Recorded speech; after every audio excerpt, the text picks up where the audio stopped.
sini gitu, Ciki. Di sini ngopi nggak sembarang ngopi, tapi dapat ilmu. Karena ngopi di sini ngobrol perihal iman. Mantap, Pak Ustadz. Pak Ustadz mau nanya apa tadi? Iya, kalau bapak ibunya saya tahu persis ya, mama bapaknya karena nilainya apa aja saya tahu. Ya, bener-bener. Saya nggak tahu nilai ayah ibu saya gimana. Kenapa begitu? Saya disuruh belajar mulu, Pak. Lebih bagus ibumu kayaknya kita. Tapi by the way kan, oke, makasih. Tapi bukan berarti si ayah nggak pinter. Mungkin dulu kan pikirannya musik. Itu udah musik, dua-duanya artis. Tapi by the way sekarang setelah dari Malaysia sekarang apa Sebenarnya saya kan salah satu pekerjaan saya lainnya kan saya liputan sebuah program traveling muslim ya. Jadi sering ngeliputkan tentang kondisi muslim di luar sana yang hidupnya tuh lebih tangguh daripada kita yang majority di sini. Alhamdulillah harus disyukuri. Wah, Indonesia itu luar biasa loh. Artinya rahmat begitu rupanya. Kita hidup itu mohon maaf saya paling tidak saya kadang-kadang iseng-iseng 36 negara pernah saya datangi. Dan salah satu yang membahagiakan Indonesia ini hidup itu sangat nyaman. Ya, harusnya tetap bersyukur ya Mas. Iya, bersyukur itu. Tapi oke. Terus dan itu bagus loh ya. Artinya anak muda tapi mau berbisnis. Mau untuk kalau dalam bahasa agama namanya dia harus qadirun alal kasbi. Qadirun alal kasbi itu setiap kita pemuda-pemudi harus punya kemandirian. Berdiri di kaki sendiri. Jangan berdiri kaki orang, namanya nginjek. Iya itu ya. Punya dengerinnya. Iya, tapi kemandirian itu penting karena itu diajarkan dalam Islam. Oh, ada. Iya, orang Islam itu minimal kalau kamu nggak memberi, jangan minta-minta. Betapa bahayanya orang yang minta-minta nanti dikumpulkan di hari kiamat biwajhin ghairi lahmin, dengan wajah tanpa daging. Aduh, bayangkan wajah ini ada jerawat kecil aja puluhan juta loh. Untuk pembersih, untuk sabunnya, untuk krimnya, untuk itu. Wah, krim pagi, siang, sore, malam semuanya ada. Beda kalau itu jerawat ada di dengkul aja mungkin nggak ada biayanya. Tapi wajah tanpa daging. Maka hati-hati kalau ada pemuda yang mohon maaf dia tidak punya kemandirian. Maka disiapkan untuk jadi mandiri. Entah apapun harus kita kerjakan. Oke loh ini maksud saya mau berusaha, mau mandiri. Jangan gantung orang tua. Jadi minimal standar akhlak itu gini. Standar akhlak itu kalau kamu nggak mau memberi minimal jangan minta-minta. Kalau kamu nggak mau membersihkan minimal jangan ngotori. Dan bagus loh. Tadi makan snack bersama saya aja bingung nyari tempat sampah. Ya iyalah Pak. Iya, maksud saya padahal ada OB, padahal ada cleaning service. Pak. Saya pernah jadi waitress, Pak. Itu oke, itu inspiratif. Walaupun masih sama orang tua, tapi semaksimalnya dia punya penghasilan sendiri. Oke loh itu, oke. Teruskan. Ciki, kalau boleh tahu, ini kan produk-produknya berarti produk-produk sandang ya. Ada outer, tadi ada tas ya. Iya, ada tas. Ada tas segala macam. Itu benar-benar kerjaan sendiri apa gimana? Atau concernnya lebih kemana sih? Gitu? Oke.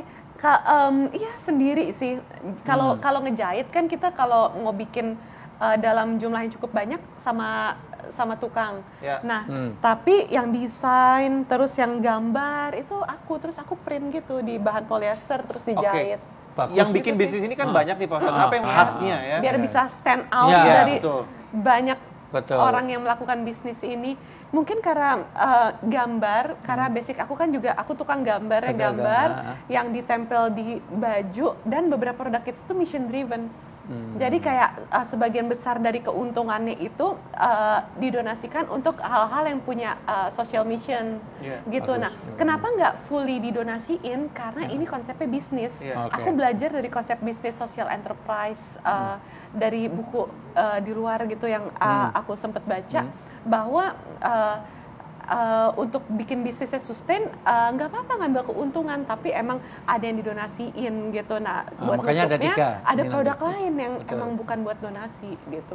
Jadi tetap ada yang dijaga untuk terus menjadi produk mission driven gitu. Ini sesuai yang tadi Pak Ustadz bilang nih, harus ada manfaatnya buat orang lain. Jadi ada 3 prinsip di dalam bisnis itu. Kalau di dunia, kalau ini saya ajarkan di mamahmu, papahmu. Siap-siap, oke Pak.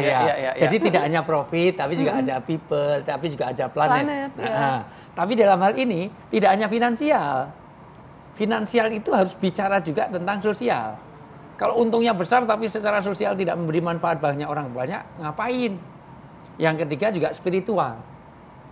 Kalau bisnisnya apa, Pak Ustadz? Spiritual artinya harus ada dalam koridor, nggak boleh dong desain baju yang membuatkan maksiat. Sekarang saya dibacain dong. Surat Al-A'raf ayat 26. Surat Al-A'raf. Ini penting, kamu harus hafal ini. Besok ketemu lagi saya cek. Kalau nggak ini ya. Tapi Bapak mau balik ke Jogja kan? Aman.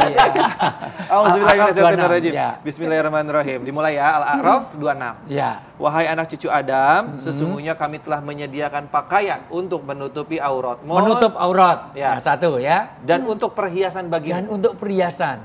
Jadi ada estetis, ada juga ada nilai-nilai yang kaitannya dengan spiritual. Di situ ada mohon maaf, orang setrendi apapun harus syar'i dan trendy harus jadi di situ untuk menutup aurat tapi juga perhiasan. Nggak apa-apa mau didesain seperti apapun. Yang penting dua sisi itu ada. Iya, jangan sampai desainnya berpakaian tapi telanjang. Bagaimana berpakaian itu hadis, itu bahasa hadis. Oh. Berpakaian tapi telanjang itu ketat sekali, itu desainnya terlalu ketat sehingga full press bodinya itu luar biasa. Jadi nampak atau terlalu transparan. Sampai ukurannya ketahuan 36B, 37C. Bahannya apa tuh transparan? Kanopi. Yang biasa di mal-mal itu. Saya ngelihat gimana, nggak dilihat juga gimana di depan saya gitu. Maksud saya itu salah satu koridor. Ya. Jadi di dalam surat maka dilanjutkan. Dilanjutkan ya. Tetapi pakaian takwa itulah yang lebih baik. Pakaian takwa itu apa? Pakaian yang memenuhi unsur-unsur syar'i. Menutup aurat. Ya, ini seperti ini, Masya Allah luar biasa. Ini lengan panjang ya, lengan panjang. Dingin, Pak. Ya, itu. Tapi nggak dingin juga tadi iya nggak sih, lihat Pak. itu. Oke lah itu. Itu baru anaknya teman saya. Katanya muridnya, sekarang temennya gimana, Pak? Ya sekarang jadi teman karena udah lulus. Udah lulus ya. Iya. Terus? Nah, yang kedua juga tidak sekedar syar'i tapi juga ada trendinya tadi. Trendy. Boleh pakai kerudung tuh mau seperti apapun boleh. Yang penting juga menutup auratnya tadi. Karena ketika Rasulullah melihat orang yang tidak trendy juga ditegur. Jadi atasnya merah, sininya kuning, bawahnya lorek-lorek, sepatunya hijau. Maka nanti tidak matching kan. Ada orang pakai, mohon maaf, rambutnya gondrong tapi sepultura metalika sampai Nabi. Apa tidak ada sesuatu yang bisa untuk menenangkan rambutmu? Apa maksudnya ya Rasulullah? Kamu boleh gondrong boleh tapi dirapiin. Ada orang pakai sepatu nggak matching saja, pakai yang bagus dong. Orang Islam itu Allah itu indah, suka pada keindahan. Maka unsur keindahan bagus. Ini kan memadukan warnanya juga harus, kalau ini lebih tahu ya. Artinya bagaimana Ciki memadukan warna dengan ini, jangan bajunya begini. Karena sekarang kadang-kadang berpakaian tapi kadang-kadang sini lubang di belakang. Itu kan secara trendinya tapi syar'inya kan nggak ketutup.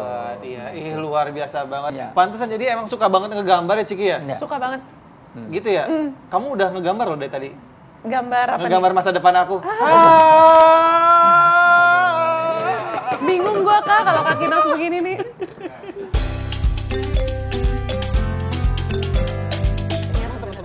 Sampai jadi pengen berhijab. Nah, jadi mereka tuh suka ngajak kajian gitu malam Jumat.